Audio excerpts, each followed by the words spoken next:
आज best career institute में सभी बच्चों के लिए लाइव क्लासेस स्टार्ट हो रही है, जिसमें सभी को प्रत्येक सब्जेक्ट के अलग अलग टीचर से आपको स्टडी करवाई जाएगी, जिसमें आपका रिजल्ट भी देखा होगा पिछला, जिसमें बेस्ट आज कैरियर पॉइंट ने एक शानदार परिणाम देकर कुचामन सिटी में अपना इतिहास रचा था।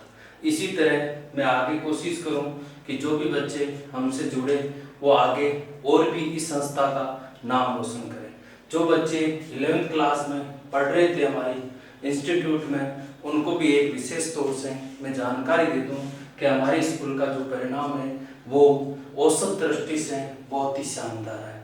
इसी दृष्टि से आपके प्रत्येक सब्जेक्ट का जो लाइव क्लासेज है वो हम स्टार्ट करने जा रहे हैं, जिसमें मैंने आपके सबसे पहले आपको पॉलिटिकल साइंस, जिसे अपन कह सकते हैं राजनीतिक विज्ञान, ये सब्जेक्ट है आपके, जिसमें आपको विभिन्न प्रकार के, एक प्रकार से देखें तो इस सब्जेक्ट के महत्वपूर्ण जो बिंदु है वो बताने जा रहा हूँ कि इस सब्जेक्ट में आपको कंपटीशन की दृष्टि से भी ये सब्जेक्ट सबसे इम्पोर्टेंट है, आपके 12th बैच पर भी ये सब्जेक्ट सबसे इम्पोर्टेंट है, तो इस पर आप थोड़ा सा जरूर ध्यान दें।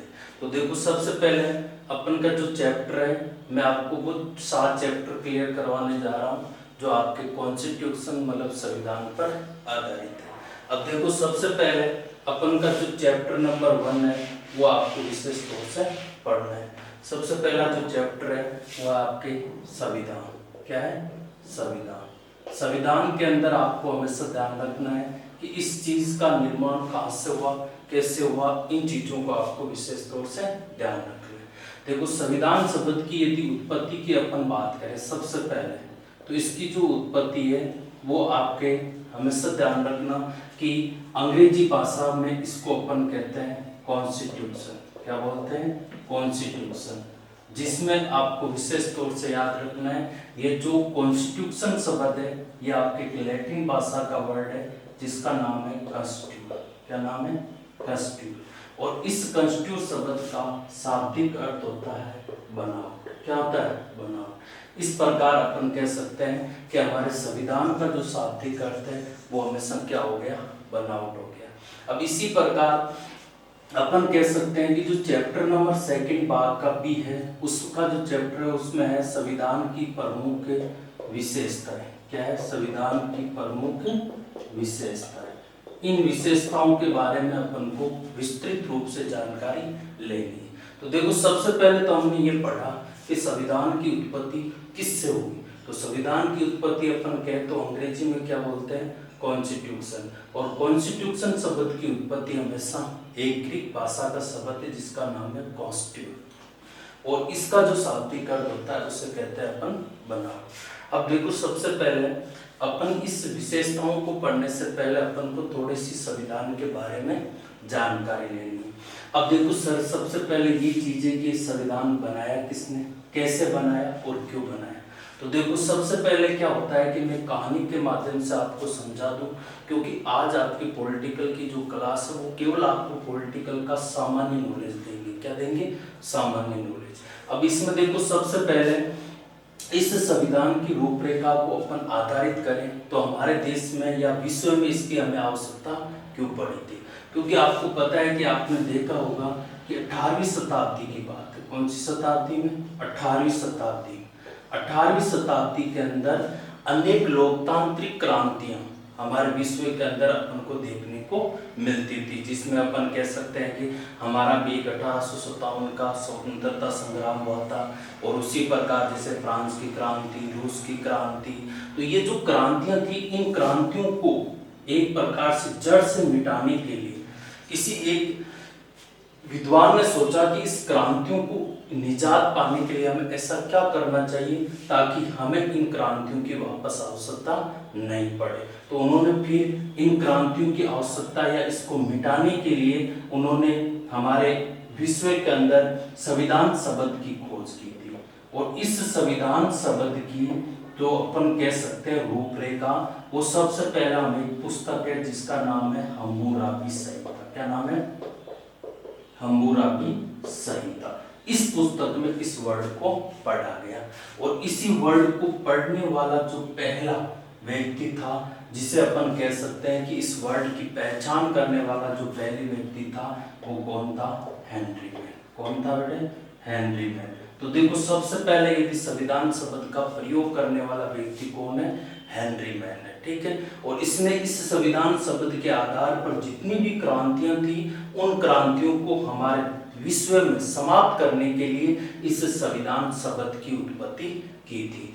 अब ये संविधान शब्द की उत्पत्ति की तो ये हेनरी मैन कहाँ का था? तो ये हेनरी मैन था इंग्लैंड का। कहाँ का था भाई? इंग्लैंड का था। तो इसी प्रकार अपन कह सकते हैं कि हमारे विश्व के अंदर संविधान की सबसे पहले उत्पत्ति है वो कहाँ पे मानी जाती है? इंग्लैंड। लेकिन इंग्लैंड वासियों की सबसे बड़ी कमी थी कि ये जितना भी संविधान लिखा हुआ था, ये पूरा का पूरा संविधान है वो अलिखित था। कैसा था? अलिखित था। अलिखित का मतलब है कि यहाँ का जो संविधान था वो मौखिकता पर आधारित था। किस पर आधारित था? मौखिकता पर। अब जो ये मौखिकता पर आधारित था, मतलब जो भी राजा या जो भी रानी यहाँ की बनती थी वो अपने जो भी बोलते थे, जो भी नियम निकालते थे, उन्हीं के अकॉर्डिंग ये संविधान बन जाता था। इस प्रकार से आपको विशेष तौर से याद रखना है कि विश्व में सबसे पहले संविधान का जो उत्पत्ति का है सेक्टर वो किसको दिया जाता है? इंग्लैंड को। लेकिन कमी क्या थी कि ये संविधान था अलिखित और इस संविधान के अंदर देखें तो ये मौखिकता पर आधारित था। फिर इसके बाद के अंदर अपन आगे चले तो आगे के संविधान की रूपरेखा को अपन देखते हैं तो संविधान के अंदर किन किन बातों को विशेष रूप से ध्यान रखना। अब ये अलिखित था तो अपन कह सकते हैं कि विश्व का पहला लिखित संविधान लिखा था अमेरिका। किसने लिखा था? अमेरिका। तो अपन कह सकते हैं कि विश्व का पहला लिखित संविधान किस देश का है? अमेरिका का है। अब इस अमेरिका ने जो संविधान लिखा था तो अपन को कहना है कि भाई इस संविधान को अमेरिका के द्वारा लिखा गया और पहला अलिखित संविधान किसका है? इंग्लैंड का है। तो ये जो कार्यक्रम है ये अपन को थोड़ा सा बायोडाटा याद रखना है कि ताकि हमें आगे पढ़े तो कोई दिक्कत न आए। तो अपन को देखना है कि सबसे पहला लिखित संविधान इंग्लैंड का और फिर किसका है? अमेरिका का। आज विश्व में जितने भी देशों में संविधान है, जितने भी देश चाहे कितने भी, जैसे 260 के लगभग संविधान है हमारे विश्व के अंदर, तो ये जितने भी देश हैं तो उनका जो प्रेरणा स्रोत है जो संविधान का वो किसको माना जाता है? अमेरिका को। मतलब अमेरिका के अकॉर्डिंग ही हमने आज विश्व का संविधान या विश्व के देशों का संविधान बनाया है। ये लिखित रूप से अकॉर्डिंग है, जबकि मेन स्रोत है वो किसको माना जाता है? इंग्लैंड को। ठीक है। अब देखो इसमें आगे की यदि प्रक्रिया में बताऊं तो ये संविधान की जो ऊपर की जो रूपरेखा है अब वो वापस अपने इंडिया के अंदर आ जाती है कि भारत के अंदर भी संविधान की रूपरेखा परिणित हुई थी और इस रूपरेखा को तैयार करने में जो सबसे बड़ी भूमिका थी वो किसकी थी? डॉक्टर भीमराव अम्बेडकर की। किसकी थी? डॉक्टर भीमराव अम्बेडकर। ये जो डॉक्टर भीमराव अम्बेडकर थे इन्होंने ही हमारे संविधान की पूरी रूपरेखा तैयार की और इन्हीं की बदौलत आज हमारे देश के अंदर संविधान चल रहा है। इन्होंने एक बात की थी, सबसे पहले अपनी किताब को स्टार्ट करते हैं उस समय कहा कि मैं अनुभव करता हूं कि भारतीय संविधान, यानी उन्होंने सबसे बड़ी क्या बात की थी कि मैं अनुभव करता हूं कि भारतीय संविधान हर कार्य करने में क्या है? सक्षम है। क्या बेटे? सक्षम है। और ये संविधान लचीला भी है। क्या है? लचीला। लचीला का मतलब होता है जिसमें आसानी से बदलाव किया जा सकता है। लेकिन इन्होंने एक बात सबसे इंपॉर्टेंट भी कहा था कि इसका यानी चाहे युद्ध काल हो चाहे शांति काल हो, लेकिन ये हमारे देश की एकता को बनाए रखने में क्या है बेटे? समर्थ है। तो ये बात किस आदमी ने की थी? डॉक्टर भीमराव अम्बेडकर ने, जिसे अपन कह सकते हैं कि हमारे देश के संविधान का एक प्रकार से उदाहरण कहा जाता है और इन्हीं के अकॉर्डिंग हमारे देश में संविधान की आज रूपरेखा हम देखते हैं। अब ये संविधान कैसे बनाया, क्यों बनाया, इसका एक कारण अपन प्रस्तुत करते हैं कि सर इसी को नाम क्यों दिया जाता है? बाकी संविधान तो बहुत सारों ने मिलकर बनाया था। तो देखो संविधान जो पूरा तैयार किया था वो किया था संविधान सभा द्वारा। किसके द्वारा किया गया था? संविधान सभा द्वारा। क्योंकि संविधान सभा है जो कि 1946 में हमारे एक अंग्रेजों का एक मिशन था जिसका नाम था कैबिनेट मिशन, उसी के द्वारा इस संविधान सभा का क्या हुआ था? गठन हुआ था।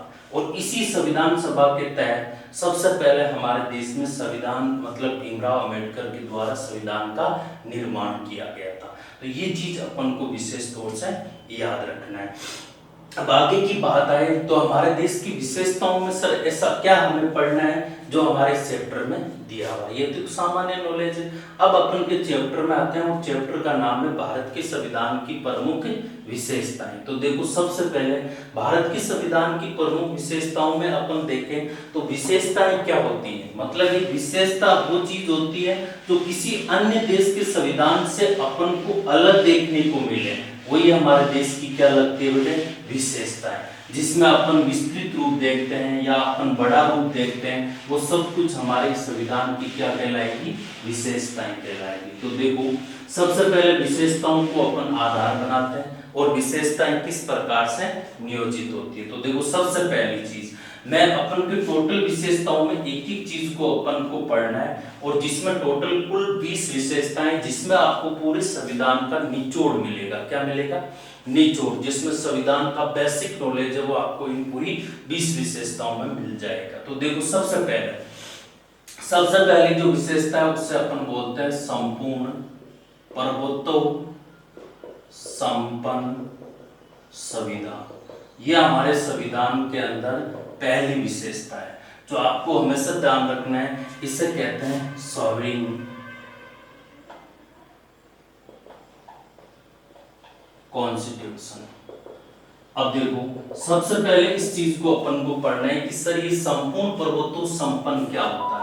तो इस चीज को अपन को विशेष तौर से याद रखना है कि संपूर्ण प्रभुत्व संपन्न का जो मतलब है वो अपन को आना चाहिए। इसका अर्थ आ गया तो इसका मतलब है कि ये चैप्टर अपना क्लियर है। क्वेश्चन कैसे पूछते हैं तो ध्यान रखना कि आपके जो एग्जाम में क्वेश्चन आता है वो सीधा आ सकता है कि आप निम्न में से किसी एक पर टिप्पणी लिखो और उसमें से आपको दे दिया संपूर्ण प्रभुत्व संविधान।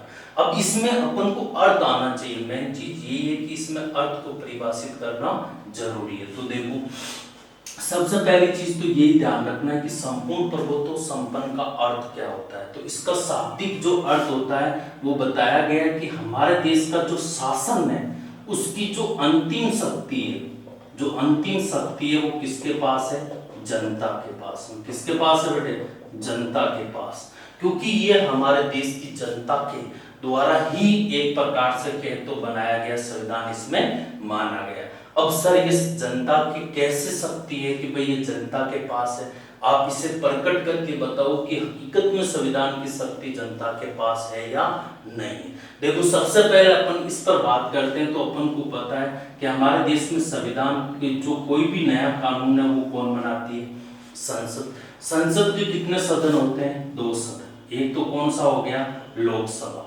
और एक कौन सा हो गया, राज्यसभा। ये 2 प्रमुख क्या होते हैं बेटे, सदन होते हैं। अब इनके द्वारा अपन कह सकते हैं कि सेंट्रल गवर्नमेंट में जो भी कानून बनता है इनके द्वारा बनता है, जिसमें आप कह सकते हो कि एक तो लोकसभा एक राज्यसभा, ये दोनों सदन मिलकर हमारे देश में कोई कानून बनाते हैं। अब जैसे अपन मान सकते हैं कि कोई सा भी कानून ले लेते हैं, जैसे मैंने एक उदाहरण के तौर पर ले लिया जीएसटी। क्या है, जीएसटी जो 101वां संविधान संशोधन है हमारे संविधान के अंदर, किसमें 101वां। अब ये कानून कैसे बना, किस प्रकार से बना, ये चीज अपन को सबसे इंपॉर्टेंट ध्यान रखना है।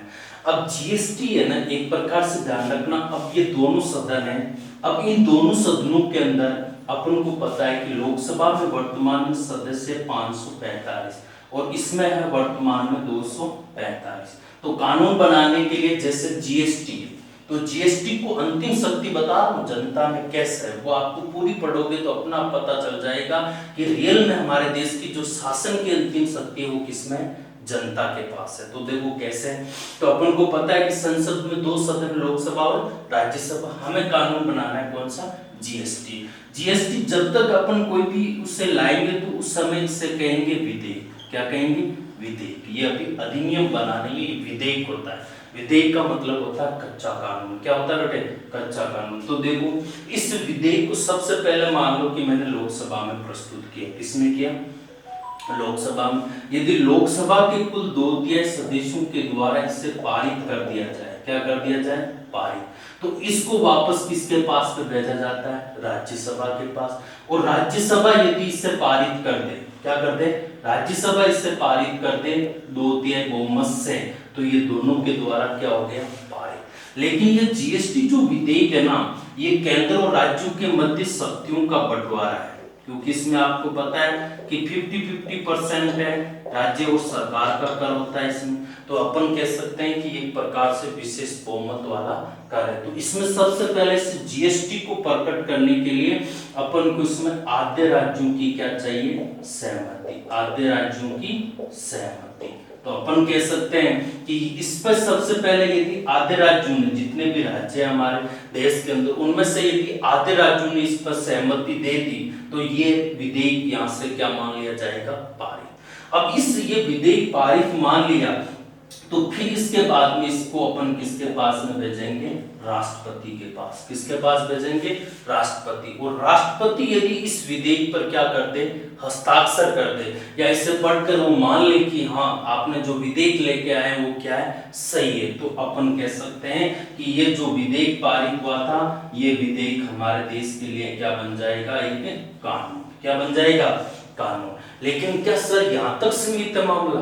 नहीं, अभी तक ये कानून बना है लेकिन लागू नहीं हुआ है। तो अब देखो, अब यदि मान लो कि जनता को ऐसा लगे कि सरकार जो जीएसटी बिल लेके आ रही है वो हमारे ऊपर क्या है? बाध्यकारी, तो जनता का ये हक है, ये हक हमें दिलाएगी हमारी न्यायपालिका। कौन दिलाएगी? न्यायपालिका। और न्यायपालिका में आपको पता है कौन आता है? Supreme court. कौन आता है? Supreme court. अब देखो, अब यहां से न्यायपालिका ने अपन कर दिया, तो जनता ने इसमें क्या लगा दिया? यहाँ पे रोक। और जनता ने न्यायपालिका सुप्रीम कोर्ट में अपना सहारा लेकर कहा कि जो सरकार ने कानून बनाया वो हम पर क्या हो सकता है? बाध्यकारी। अब देखो, ये मामला सीधा कहां पे चला गया? कोर्ट में चला गया। अब न कोई राष्ट्रपति करेगा, न कोई राज्यसभा करेगी, न कोई लोकसभा। यहाँ पर हमेशा फैसला कौन देगा? सुप्रीम कोर्ट देगा। और यदि सुप्रीम कोर्ट ने इस मामले में यदि जनता का पक्ष लिया, किसका पक्ष लिया? जनता का पक्ष, तो ये जो कानून बनाया था ना सरकार ने, इसे अवैध घोषित कर सकती है। कौन कर सकती है? हमारे देश की न्यायपालिका। तो इस प्रकार से अपन कह सकते हैं कि शासन की जो अंतिम शक्ति है वो किसके पास में? जनता के पास में। और ये जो संविधान है ये जनता के द्वारा ही बनाया गया है, ठीक है। और इसमें अपन कह सकते हैं, इसमें जितनी भी परिस्थिति हैं इनको हर चीज को ध्यान में रखकर इस संविधान की प्रक्रिया को तैयार किया गया, ताकि आने वाले समय में कभी हमें इसे बदलने की या अपन कह सकते हैं इसको रिजेक्ट करने की जरूरत नहीं पड़े। इसलिए इन परिस्थितियों को ध्यान में रखते हुए हमारे देश के संविधान के अंदर संविधान संशोधन की प्रक्रिया भी बनाई है, जिसमें से कुछ चीजों को हटाया भी जाता है और कुछ चीजें जो कि समय के अनुसार बदलती रहती है तो उनको जोड़ने का अधिकार भी इसमें दिया गया। तो ये चीजें आपको विशेष तौर से आपको किसमें याद रखना है? संपूर्ण प्रभुत्व संपन्न संविधान में। अब देखो आगे, अब इसी संपूर्ण प्रभुत्व संविधान के तहत हमारे संविधान को हमारी जनता ने ही क्या किया था? अंगीकार। क्या किया था? अंगीकार। और अपन कह सकते हैं अधिनियम, और अपन कह सकते हैं आगे आत्मपीठ। क्या बोल सकते हैं? आत्मपीठ। तो इस प्रकार से अपन कह सकते हैं कि हमारे देश की जो अब जनता है उसी ने संविधान को क्या किया? अंगीकार, मतलब ग्रहण करना। अधिनियमित का मतलब होता है अपने के अनुसार। आत्मपीठ मतलब है कि अपने ऊपर जो भी चीजें, जो भी कानून है, उन सबको लेकर इन्होंने हमारे देश के संविधान को अपनाया।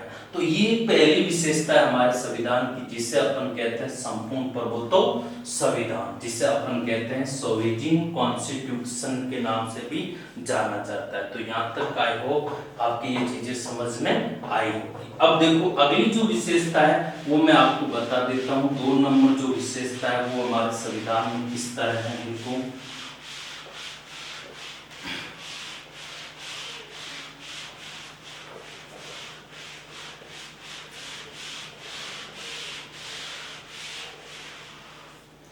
अब देखो दूसरी जो विशेषता है वो हमारे संविधान की कौन सी है? तो देखो दूसरी विशेषता हमारे संविधान की सबसे इंपॉर्टेंट, सबसे महत्वपूर्ण, संविधान की रीढ़ की हड्डी माना जाता है, और इस विशेषता का नाम है प्रस्तावना। क्या नाम है?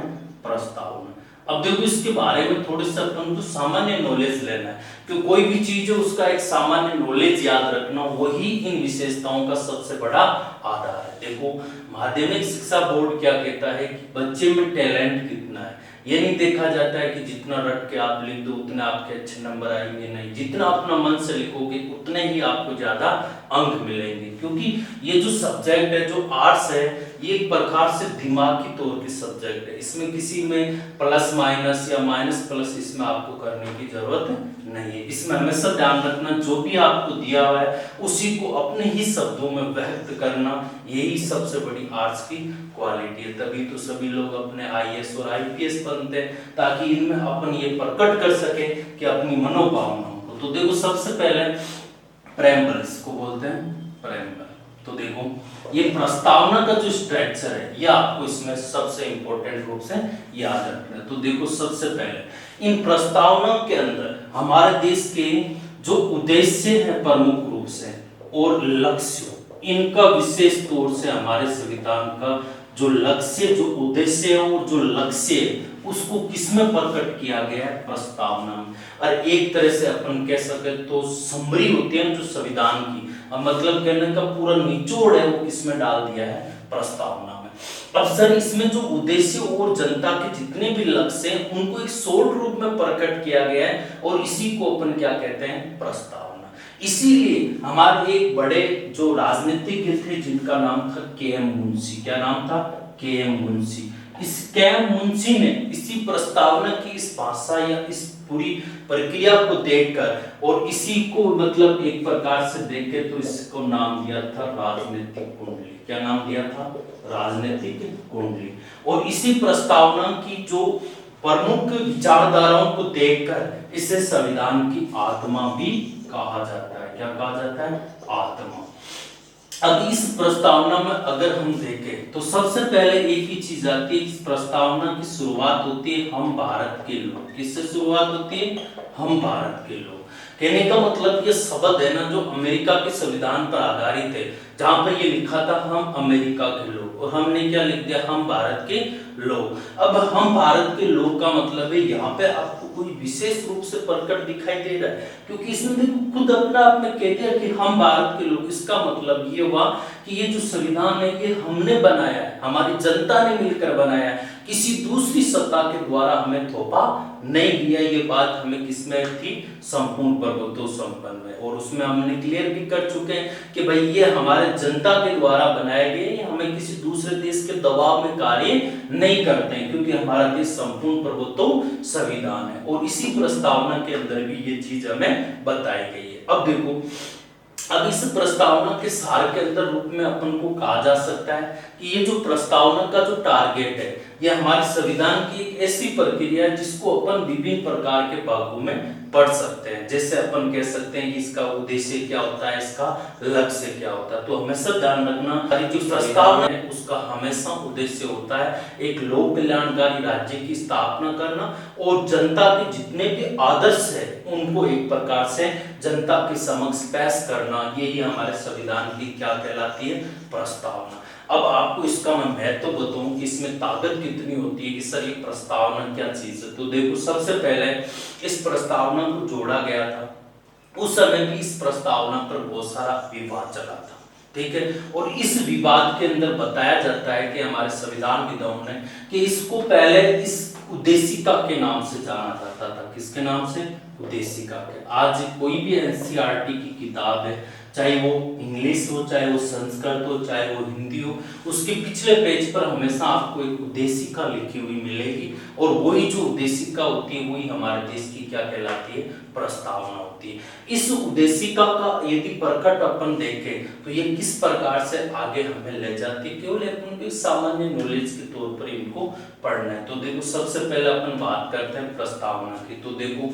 प्रस्तावना की शुरुआत कहाँ से होती है, हम भारत के लोग से, ठीक है। और इसी प्रस्तावना को के.एम. मुंशी ने किसकी संज्ञा दी थी, राजनीतिक कुंडली की। और इसके आदर्शों को देखकर इसे संविधान की क्या कहा जाता है, आत्मा कहा जाता है। और अपन कह सकते हैं कि इसका जो प्रमुख उद्देश्य और जनता के लक्ष्यों को प्रकट करना माना जाता है। अब देखो प्रस्तावना के अंदर सबसे इंपॉर्टेंट चीज है कि पहले जब इनको पढ़ा गया कि भाई प्रस्तावना के अंदर क्या क्या चीजें, तो इसमें कोई भी फेर बदल हमें देखने को नहीं मिला था। लेकिन फिर एक चीज आई थी हमारे सामने कि इस प्रस्तावना में हमें बदलने की जरूरत पड़ी थी, और वो एक, क्योंकि परिस्थितियों को देखकर हमारे प्रस्तावना में हमें क्या करना पड़ा था, संविधान संशोधन। और वो संविधान संशोधन एकमात्र हुआ है अभी तक, वो कौन सा है, 42वां संविधान संशोधन हुआ था, जिसके तहत प्रस्तावना में 3 शब्द जोड़े गए। इसका मतलब है कि हमारी प्रस्तावना के जितने भी शब्द है उनका कोई ना कोई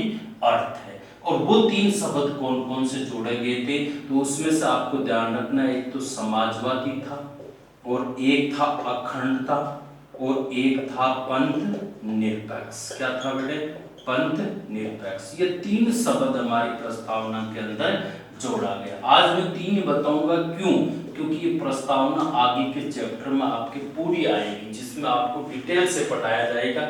ये तो केवल अपन क्या पढ़ रहे हैं, विशेषताएं, तो इनमें विशेषताओं का मतलब होता है कि एक सामान्य नॉलेज पढ़ना होता है, ठीक है। तो अब देखो, सबसे पहले अपन समाजवादी की बात करते हैं।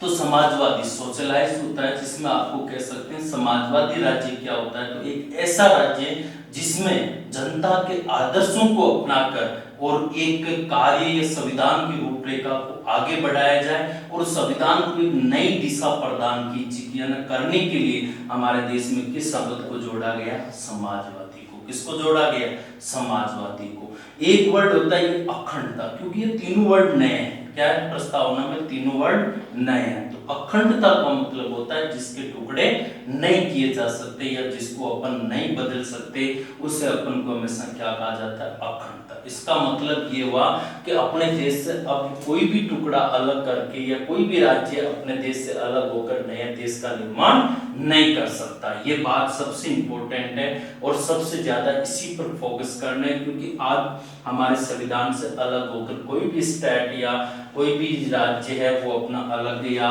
अपना अलग कार्य नहीं कर सकता। अगला पंथ निरपेक्ष। पंथ निरपेक्ष एक ऐसा वर्ड है जिसे अपन कई बार पढ़ चुके हैं, और इसके अर्थ को विशेष तौर से अपन को याद रखना होता है। पंथ निरपेक्ष का मतलब होता है कि हमारे देश का संविधान का न तो कोई धर्म है और न ही कोई संप्रदाय है, बाकी भारत का संविधान सभी धर्मों और संप्रदायों के प्रति अपना आदर भाव प्रकट करता है। तो ये हमारे संविधान की कौन सी विशेषता हो गई, दूसरी विशेषता, जिसे अपन कह सकते हैं प्रस्तावना। तो अब देखो, आई होप आपके ये चीज समझ में आई होगी, और अब आगे की जो विशेषताएं हैं वो आपको मैं बता देता हूँ।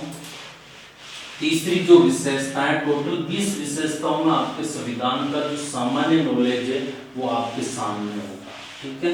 तो देखो, अगली जो तीसरी विशेषता है वो किस प्रकार से, तो देखो तीसरी विशेषता के अंदर आपको ध्यान रखना है। तीसरी विशेषता का नाम है विश्व का सबसे बड़ा संविधान। विश्व का सबसे बड़ा संविधान, ये बहुत इंपॉर्टेंट विशेषता है, जो हमारे संविधान को एक प्रकार से देखे तो अन्य देशों से एक अलग ही अपनी एक विशेषता प्रकट करने का अवसर प्रदान करता है। कौन सा, विश्व का सबसे बड़ा संविधान। तो अपन कह सकते हैं कि largest constitution of the world,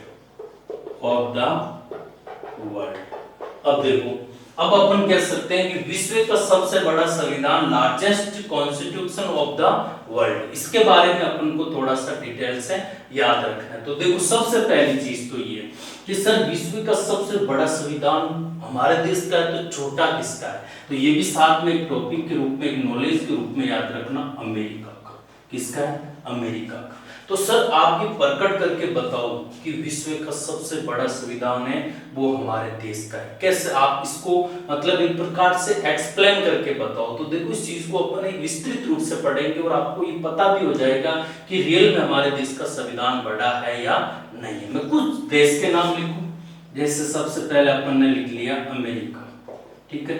दूसरा मैंने लिख दिया ऑस्ट्रेलिया, तीसरा मैंने लिख दिया कनाडा, और चौथा लिख लिया मैंने दक्षिण अफ्रीका। ये कुछ देश लिए हैं। इसमें से देखें तो अमेरिका के संविधान में देखें तो मात्र अनुच्छेदों की संख्या कितनी है? 7। ओनली फॉर 7 ही अनुच्छेद है अमेरिका के संविधान में। ऑस्ट्रेलिया के संविधान में देखें तो टोटल अनुच्छेद है 128। कितने? 128। और कनाडा के संविधान के अंदर देखें तो टोटल अनुच्छेद है 147 अनुच्छेद है। और उसी प्रकार दक्षिण अफ्रीका के संविधान में देखें तो टोटल अनुच्छेद है 153 अनुच्छेद।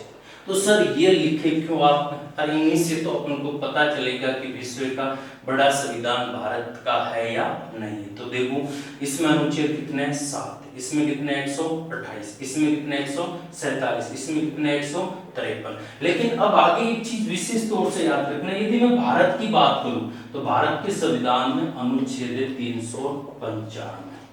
कितने? 395। तो आप इस प्रक्रिया से पता कर सकते हो कि रियल में सबसे बड़ा संविधान किस देश का है, तो वो किसका है?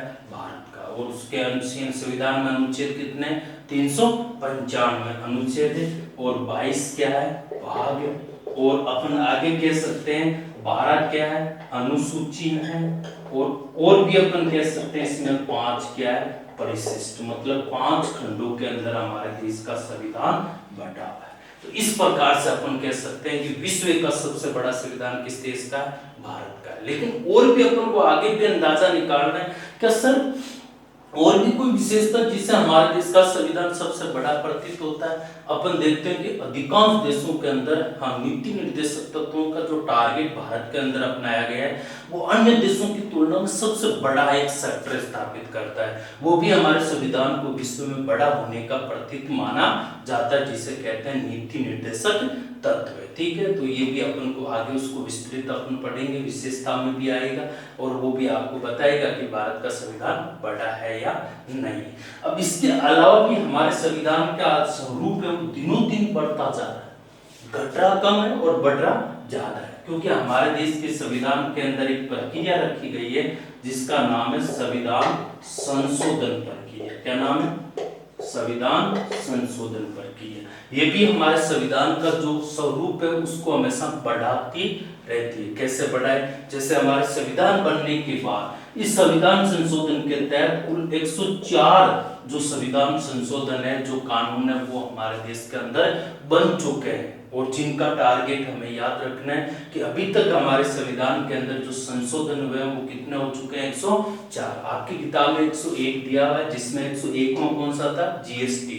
और 104 संविधान संशोधन है वो हमारे देश के अंदर कंप्लीट हो चुके हैं। तो इनका भी आपको विशेष तौर से याद रखना रह जाएगा ये चीजें यार। इस प्रकार से अपन कह सकते हैं हमारा जो संविधान है वो विश्व का सबसे बड़ा संविधान है। तो अब देखो आगे की जो विशेषताएं वो कौन सी है? चौथी विशेषताएं। तो देखो संविधान की चौथी विशेषता कौन सी?